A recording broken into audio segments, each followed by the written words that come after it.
Hey guys, it's History Behind the Warrior and welcome to another Mortal Kombat 11 video. Now, with the trailer release and confirmation of Mortal Kombat 11, I'll be talking about 5 characters that I want to personally see turn up in game. Now for this video, to just kind of break the mold, I wanted to go for characters that weren't as appreciated as many others. So today I'll be talking about characters that are underappreciated and aren't really brought to the forefront of the main story. Now to meet this criteria, I'll be talking about characters that have had a lot of potential that has otherwise been left untapped and untouched. I'll be talking about why I personally went for them, what they could bring to the table that makes them unique, how did they falter in their previous iterations, and what things that could be done in the new timeline that could fix this. Now I do want you to all take in mind that with time travel seemingly being a massive key component of this game, it does render the idea of not only death but dead characters meaningless. So anyone at this point in time could actually appear in Mortal Kombat 11. Now whilst making this list, I do have to say this is definitely more of a list that's tailored to me. The reason I'm saying that is because there's so many characters I could actually pick from, but most definitely could have made the cut here. A majority of characters I do have placed here are actually interchangeable, but since I've limited myself to 5, I'm going to be going for my personal favorites. And since this is more of my own personal preference, let me know down in the comments below what underrated character would you like to see return. This is in no particular order, so on that note, let's get started. Now, Frost was one of those Mortal Kombat ninjas from the original timeline that unfortunately was really underutilized. Despite her really cool costume design, abilities, and ties to fan favorite Sub-Zero, she unfortunately still did come up short. Now there are many things that could have left to her actually ending up this way, but I think a massive crutch in itself was the fact that she was tied to Sub-Zero. Not that Sub-Zero is a bad character at all, but at the time of Frost's introduction, Sub-Zero in no way, shape and form was anyway involved with the main plot of the story. But the best thing she could have done for herself was at least be recognizable, something which has benefited her as we are talking about her now. Now her relationship with Sub-Zero did lead to a very interesting story arc between the two. However, after she fainted, she just really was pushed to the side, as Sub-Zero at this point in time was going face to face with his brother Noob Saibot. Now what could they do in order to tweak this? Well, we've already seen some foreshadowing. In MKX, Frost herself makes a cameo where she's attempting to prevent peace between the Shura Ryu and the Lin Kuei. This further reiterates her arrogance as a character and the aggressive nature she does have, as that was a massive key component of her in the original timeline. So if she is going to return in MK11, I think the best thing to do with her character is to quite literally have it stick with Sub-Zero. Although this may have been a problem in the previous timeline, due to the different styles of storytelling changing, as before it was all through arcades and now it's through cinematic based stories, we now be able to see different and conflicting ideologies between the two. So that in itself would create a very interesting relationship. Plus, if they helped rebrand her in some form of way, in the sense that she was more of Sub-Zero's protege, then I think it would most definitely benefit the character, because this is actually something that really did help a new generation character, that being Takeda. Now although Takeda himself wasn't always around Hanzo, there was enough ties to the character to establish a relationship, and that did help benefit him. So I believe that if Frost was given the same treatment, it would most definitely benefit her character as a whole. And on top of this, with the inclusion of Sub-Zero in Injustice 2, we got to see a plethora of additional and extra moves that the character could have, ones that I believe could be implemented into Frost's moveset. Now although this might be seen as somewhat cheap, it'd be a great way of utilizing old assets that are otherwise untouched, since a lot of the additional moves in Injustice 2 were extra moves that you couldn't properly use in ranked matches. So they could easily take some of the moves there and add them to a character. I believe they could redo Frost and help add more to a character than just an angry female version of Sub-Zero, because Frost herself does have quite a fan base behind her, and it has been quite sad to see her not be utilized in the correct way for some time now. So hopefully, if I'm right here, we may get more character development for Frost. Now our next character is Serena. Serena is undoubtedly one of the fan favorites, and a character that was disgustingly underused in the old timeline. Having debuted in Mortal Kombat Mythology Sub-Zero, she didn't exactly have a great starting point, as Mythology's 9 times out of 10 is oftenly frowned upon, as the controls are considered to be very janky and the difficulty curve is kind of ridiculous. However, Serena was one of the new additions to the game that fans really enjoyed. Although she had a simple design, the chemistry and ties she had to Quan Chi and Sub-Zero really did help assert the character as someone we needed to keep an eye out on, and later down the line in the original timeline, she did team up with the second Sub-Zero in order to track down his brother, further showing her ties to him. However, an altercation happens between the two, and Serena, much like Frost, just kind of blends into the background with the plethora of other characters in the game. Seeing as Armageddon was a frenzy of different characters, and with Serena not playing a part in the main story, she did of course fall to the side, which is why I was really happy to see her in MKX. Although it is a somewhat brief cameo, it was still a very nice inclusion for the character, and Serena herself is actually a character that many people wanted in the second combat pack, a position she unfortunately did not obtain. Seeing as Noob Saibot has been out of the picture for MKX, and has definitely been foreshadowing for the character's return, we can most definitely see that character return in that instance. However, in also saying that, if time travel is involved, they could literally dial it all the way back to when Serena was serving Quan Chi. There are many multiple different options with time travel being involved, but Serena has most definitely been a fan favorite for a very long amount of time, and it honestly would just be nice to see this character be given some development. So again, there's a bunch of ideas for Serena that could most certainly work to her benefit, but it's mostly up to NRS at the end of the day about whether or not they want to utilize this. But I am still most certainly holding out for Serena. Now our next character is someone many fans have been wanting. I myself think he has some untapped potential that I would like to see be done, and that is Reiko. Reiko in the original timeline was a character that was set up to kind of become the next Shao Kahn. Although in the game he was introduced in, he was considered a lackey, his ambition and determinations were ultimately won a lot of fans over, and with Shao Kahn being the best villain the series has produced, it's rather understandable that people would get behind a character that wants to pick up his mantle. Now in terms of appearance, Reiko is rather intimidating. He's nothing too special in comparison to a lot of other characters in the series. As well, we do have a giant reptile man and a fighting meatball, but Reiko's design and aesthetics really do play well with each other. And on top of this, we got to see more about the character in the MKX comics. We started to understand his ruthless nature, as well as the extent he'd go to obtain godhood, and even achieve power to that on par with Shao Kahn. So Reiko's ambition in the MKX comics was truly a sight to behold, and it's hard for me to not respect the character in that sense. Now how he'll be incorporated into the new timeline is something I'm not entirely sure about. As you see, Reiko at the end of the MKX comics, spoiler alert, gets pulverized and killed by Havoc, as he is a vessel for Shinnok's amulet. So if they are going to be dialing back the timeline, we may see a younger version of Reiko, one that's possibly working under Shao Kahn and wishes to become his right-hand man, by maybe even surpassing the likes of Shang Tsung. Now though Shang Tsung hasn't been confirmed for this game, he's been hinted at enough times for us to believe that he'll probably make it in. But my main point is Reiko has a lot of potential, and one that I personally feel could do with some development. So hopefully we'll see him in MK11, where he fulfills more of an intimidating general role than just another lackey that needs to be beaten up by plot progression. Anyway, on to our next character. Now I'm not gonna lie, this is a very biased pick for me. As some of you do know, I'm a massive fan of the Cleric of Chaos Havoc. In concept, he's a really damn cool character. Being the embodiment of destruction and complete anarchy, this character could be built up to something truly special. And I'm not gonna lie, in many ways it does upset me how badly he was undermined in the original timeline. He was added in to play a part in Cabal's story, but simply after reviving the cyborg, he just slipped into the background and became just another character. Havoc didn't even come close to touching anything story related, which is why I was quite glad that he was included in the Mortal Kombat X comics, as we were able to see this mastermind's true nature, as he was able to even enslave gods with blood magic, and played everyone from the very beginning like a fiddle. It truly showed how good this character could be if he is written well. Havoc is one of those characters that, like I said, is great in concept, but was terribly executed, as he just became another face on the roster, something which the comics obviously corrected, because again, his concept is fantastic. It's just how he was utilized was unfortunately the crutch for the character. However, with such a unique concept and idea, I feel like a character like Havoc could mesh into any storyline. Although he doesn't have to be the prime antagonist, he is the embodiment of anarchy and chaos. So that reason alone should be enough to just even have him around. And I'm not gonna lie, I'm super biased about this character, but the character itself is dripping with potential. Anyway, down to our final character, and I mean,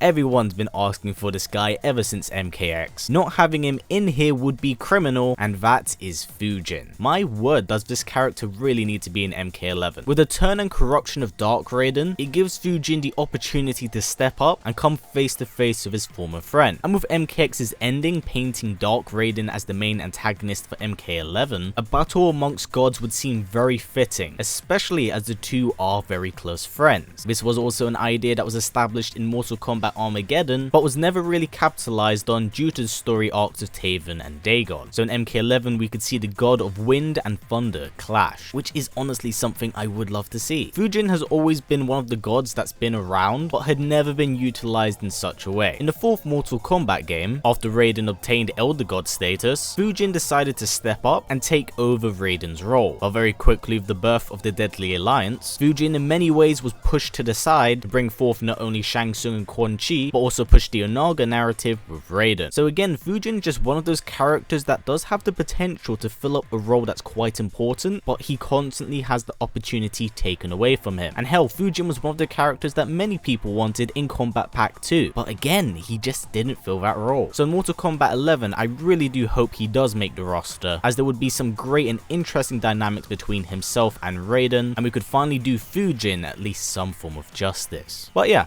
that's actually it for this video, guys. I do hope you've enjoyed this, and please do remember this is my own personal list here. Everyone's gonna have their own personal favorites that are underrated, so please do, and I encourage this, go crazy down in the comments below. I'm interested to hear characters you would like to see return. Remember, it's all personal preference at the end of the day, but for this list I wanted to try and get characters that I do enjoy, as well as characters that could help benefit plots as well as side plots in order to enrich a particular character's story. Because although the older games of the original timeline aren't exactly perfect, they lay down a lot of great ideas and concepts that were unfortunately slept on. So hopefully in MK11 they're able to capitalize on some missed opportunities, especially with time travel being a key component apparently. But yes, that's it for this video, guys. Again, massive thank you. I really do appreciate all you guys watching my content. I do want to say I'm actually sorry for last week for only uploading one video. I've been dealing with a lot of personal baggage in my life, so I hope you all do understand. Now I'm back and I'm definitely going to throw myself into my work and give you the content that you all deserve. So I do apologize on my half if it does seem like I've been slacking. So don't worry, there's definitely going to be more content on the way. Hell, I even have Thursday's video in the pipeline, where I'll be talking about how to make Raiden a great villain and how to utilize him in such a way but you don't really hate him as a villain, but are now able to see him more as an anti-hero. I know it's rather vague here, but you'll understand more when you see it. Anyway, that's it for this video, guys. Now if possible, let's try getting it to about 500 likes. It's a great way of supporting this channel since YouTube's ad system is broken as hell. And also let's do it for the Mortal Kombat 11 hype. Anyway guys, as always, please comment, like, subscribe, and share this video with everyone you know. Please take care, and I'll see you all next time.